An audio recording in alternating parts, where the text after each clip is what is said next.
Hi, Zach. How you doing? Hey, Albert, I'm fine, thank you. How are you? Good, good. Thanks for joining us. It's an honor. Can you briefly share a little bit more about your background and how you arrived at doing the project you are doing today and what that project Sure, does? Thank sure. you. I can do an intro on myself and a lens swap. So yeah, my name is Zach. I've been in Bitcoin for many years, and I've been building applications with Bitcoin and Lightning and Stacks for now almost I think 4 or 5 years. So yeah, I'm not I would say I'm not, maybe the first step is that I'm not a software developer by education. So I didn't really go to school, but I sort of just, I like to play around with things. So one day, I had some time off and I started, and I heard about Lightning, and then I just sort of started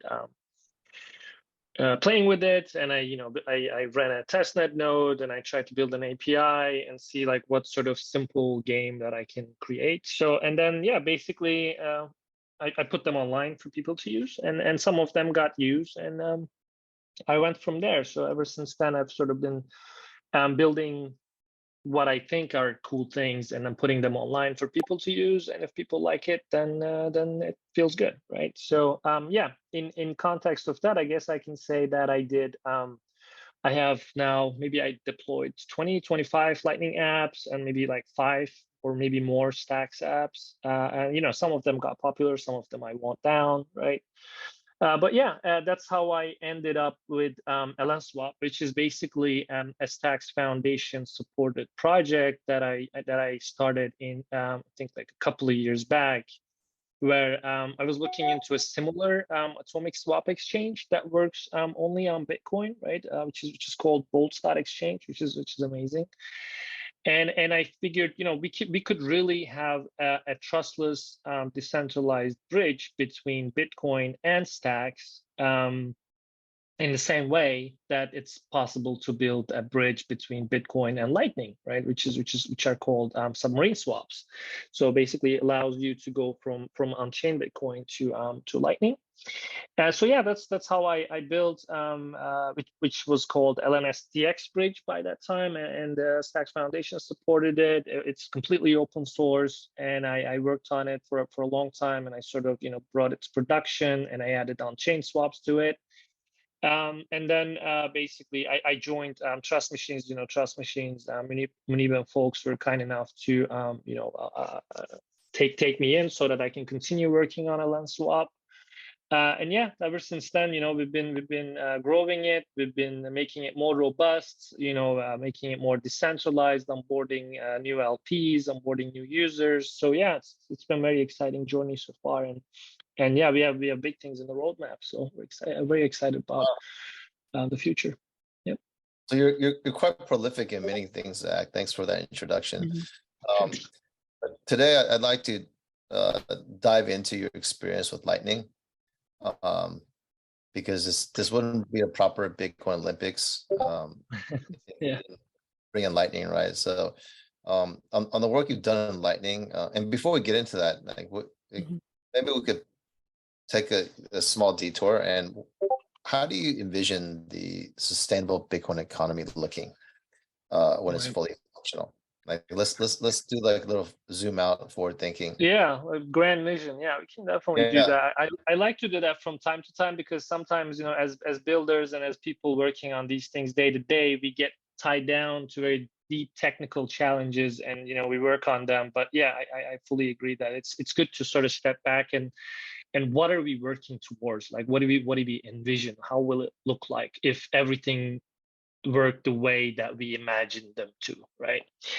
I'm I don't, again, this is a personal thing, but I'm a big fan of the circular economy angle, right?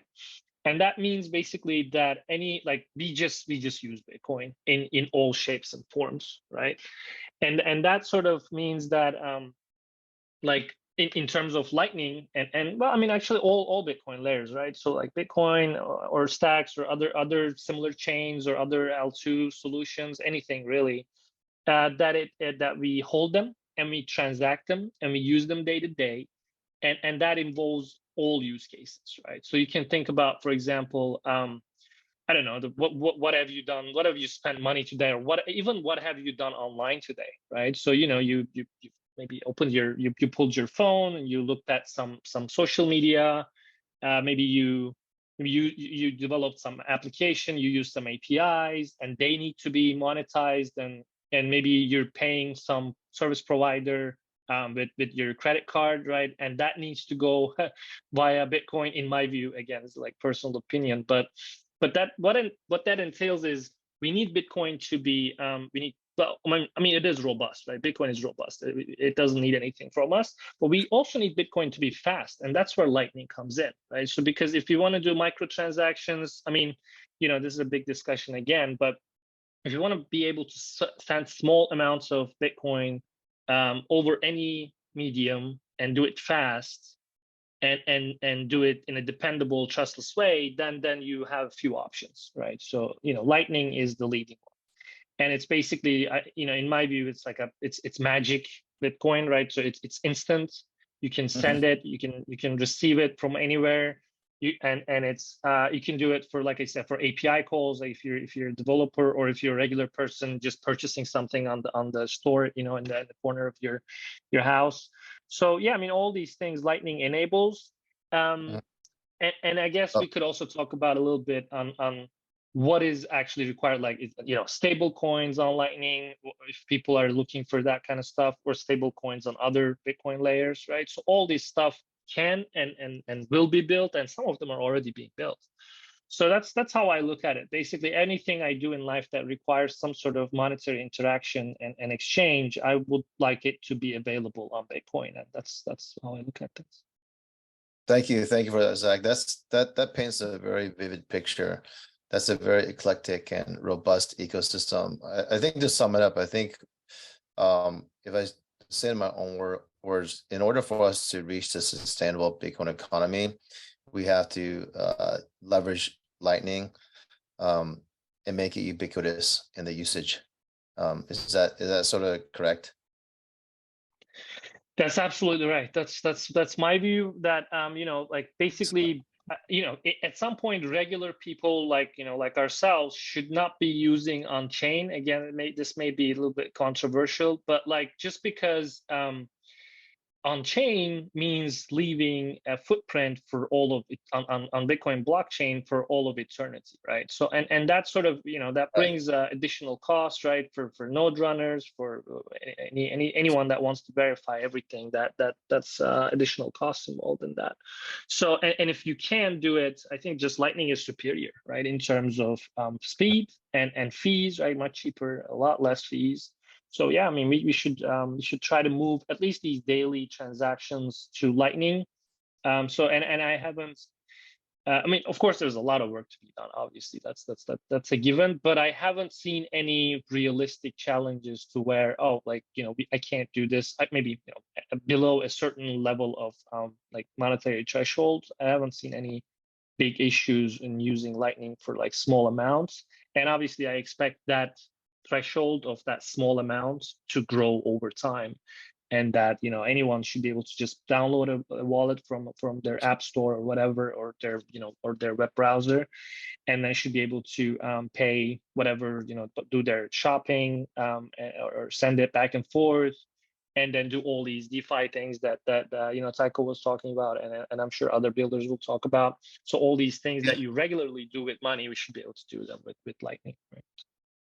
Yeah, actually, you read my mind, because the next question I was going to ask you is, all right, so we zoomed out, you painted a very beautiful picture of the sustainable Bitcoin economy and how it relates to Lightning.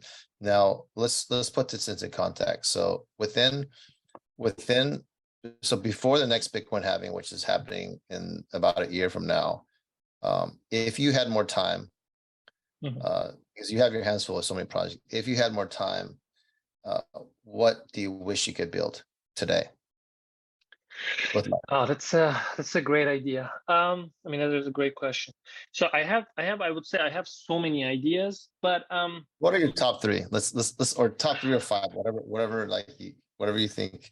Like some things that you think the builders could start building today, and if and it could become the beginning of a very impactful and meaningful project with Lightning. Well, I mean, like in my view, it's still, I guess I'll mention like a low hanging fruit and so comparably easy doable things, right? Because I really think these are some of these exist, so but I'll just mention them. So right now, there's still like a big issue for onboarding, right? So like onboarding is a, you know, it's, of course there's so many companies working on it. There's so many great tools being built, but again, like in when we as builders, when we think about like Bitcoin ethos and what we like to do and how we like to operate, like protecting our privacy, and because, you know, this is one of the big things that Bitcoin and especially Lightning offers, right? I mean, of course there are challenges with it. You know, Lightning is not perfect privacy. You can't just, oh, like you're not invisible. You still have to have some sort of OPSEC, but still, when you onboard to Bitcoin and to Lightning, it's still it's you know, it's very complex, and it's not, you know, you have to, you know, as I think everybody that are listening to, well, most people that are listening to this probably went through this. You know, you have a lot of KYC requirements, you have a lot of, you know, personal documentations, all your personal things just you send them to companies and people, and they have them somewhere, and they get leaked at some point, right? So I think we should all be thinking about ways to how to stop this from happening, that you know, like we shouldn't have to expose all of our private information just to onboard to this sort of better economy, right? Better money. And I think that's one of the very straightforward ideas, that, you know, we need to build much better onboarding and fiat to Bitcoin on ramps and fiat to Lightning on ramps, right? And there are some efforts on this, right? There's a few good teams that are working on this, and they're seeing some traction. But I still think there is a lot of room for someone to come in and basically do a that simple, like very secure and safe and fast way of onboarding and offboarding between fiat and Lightning, right? And thanks to, like, you know, all the cryptographic properties that Lightning offers, and that instantaneous transactions, and well, almost instantaneous transactions and low fees, you could do this in a much smoother way, and you could do this in a sort of that still provides some security, of course, because when there's fiat involved, there's, you know, there's chargebacks and there's fraud considerations and all that stuff, obviously. But yeah, I mean, I think that's one of the very just entry level ideas that that people can think about, like, because, you know, this is like we need people to get on this thing so that we can all ride it, right? So yeah. Let's thank you for that. So on off ramp for Bitcoin to fiat. Now, if we build that with Lightning, you know, what's the possibility of taking that tool or that product and then coupling it with stacks, with Rootstock, or with other well, protocols? that's another great question. So I think for that, now we need to start thinking about what does stacks have that Bitcoin and Lightning does not, right? So what is missing, and what is it doing, and what is it sort of complementing, right? And that's basically you know, like contracts, right? So you can on stacks, you can write these clarity contracts that can do complex things in a safe way, right? So that means now that, you know, you can onboard people, right, from fiat world, that they get a paycheck, they can onboard to this better money. And now with that, now you can build in complex interactions with other people, with other entities, institutions, whatever you can think of. I'm sure, you know, other DeFi builders spoke and will speak a lot in you know, a lot more better examples on this. But, you know, even a simple yield, right? So if you're actually building something that can generate like realistic yields, now you have your Lightning, and you need to onboard to stacks, right? Because you have to get onto stacks somehow to use these apps that provide, let's say, a realistic yield for what you can put in, right? And that's, I guess that's where I can sort of shill my own uh, open source project, the Right. LN swap, is I that's love sort of swap. what we do. Yeah. Excellent, That's, excellent. No, yeah. that was a perfect segue into that. So thank Yeah. you for all that, Zach. Now, Mhm. how can you share with us a little bit on how they, because if I remember correctly, you have a really awesome technical session coming up next week to show Mhm. people how to develop on Lightning, right? And it's going to be a crash course to get people started on some of the wish list items you just mentioned. Can you say some encouraging words to the audience and tell us, just like, give us a little bit, give us a teaser of what to expect for the Sure. next step. Sure. Yeah. I mean, like I said, I mean, it's just if if you're technically inclined, basically, this is, I can sort of almost promise you that you can get up and running on Lightning. It depending on your personal preferences. If you wanna like prefer speed over maybe self-sovereignty, right? So you can get up you can build an app that takes Lightning payments and does stuff with it in like 5 minutes, right? In 5 minutes.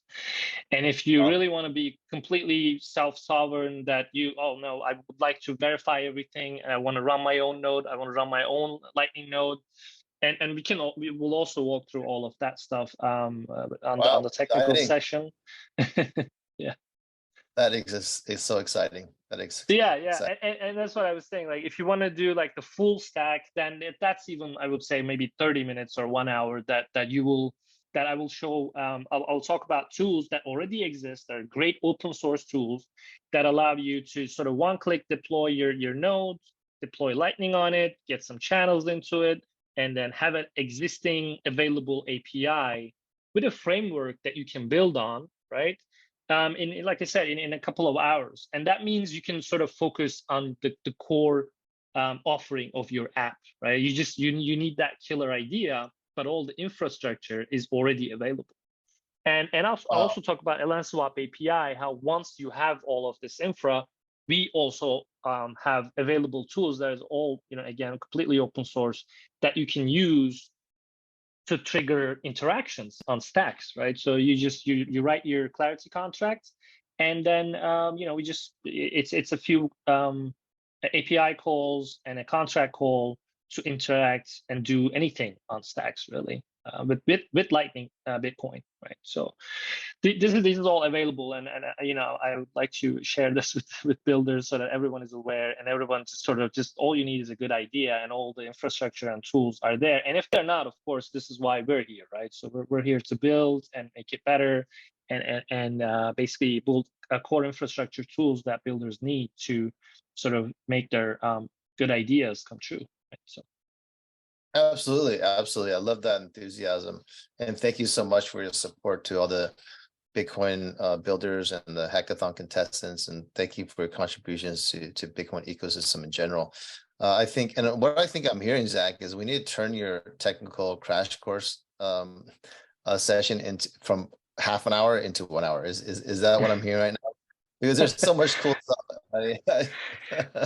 yeah, it's there's a lot to talk about. Yeah, I'll be happy to talk. I mean, I like to talk about it all day, but yeah, again, like, Yeah, this let's is, do it. I Let's th- do it. I I'm still looking at the think it's schedule like a right now. very small part of what is possible with all these, great tooling that we have, right? So and at least from my point of view, I don't know, like, everyone has their own personal preference, but like, for me, I would just like to get the links, and then deploy them, and then see them work or see them fail, and then look at the code. But of course, everyone works different ways. But yeah, I mean, yeah, if there's demand, sure, we can do another session if needed.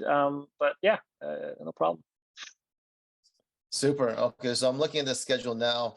I think we actually can move another session around, and so you have a full hour because all that stuff is so exciting, and I am going to be the first one there, obviously, to be your best student. I am super excited to see your crash course on Lightning, and to also check out your Ellen Swap API and what other great stuff you have in store for us. In closing, can you summarize because for a hackathon, people are going to be forming teams over the weekend. and they're going to be deciding on which ideas they want to hack together in April 10th and April 16th. So can you summarize some of those ideas again that, if you had if you had more time, what would you build today before the next Bitcoin halving? Like, let's quickly summarize those.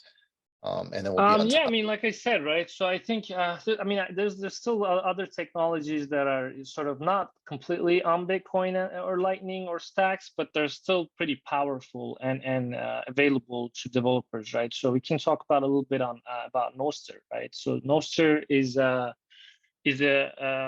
relatively new protocol that's available, and it's completely again also just it's basically just very simple text-based like message exchange protocol that anyone can onboard, and and I mention it because you can literally, like, these order books or onboarding, offboarding, like all these apps that you can imagine, if you need sort of a medium of to exchange these messages, like Nostr is there, right? Because of course web has done great, served us well, but in terms of like the social media or P2P encrypted protocols, we still in some cases you still need a better protocol to use, right? And to exchange messages in a secure way, in an encrypted way.